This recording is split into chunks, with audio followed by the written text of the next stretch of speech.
hak review meeting ke mengisong mentaka janmit api kirai ke mengilasim nakaliang jong ke sarkar hak bedai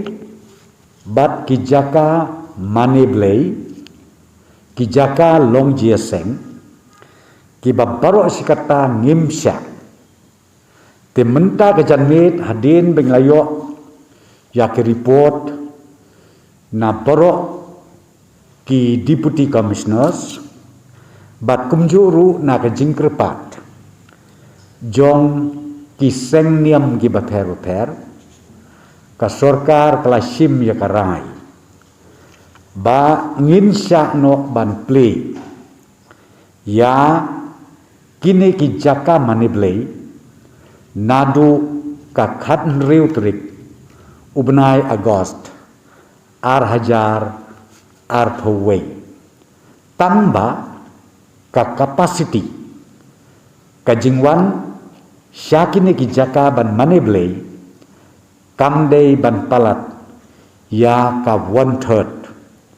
na ka jingdon jong kitu khot halaki jong ki denomination.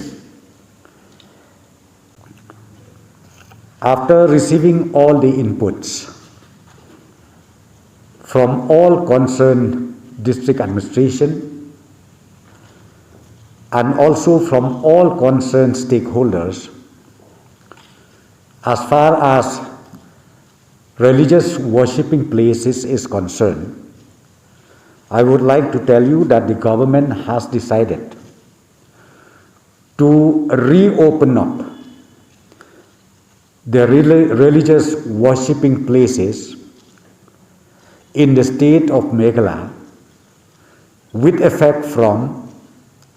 16 August 2021, and the capacity of these churches gathering should not be more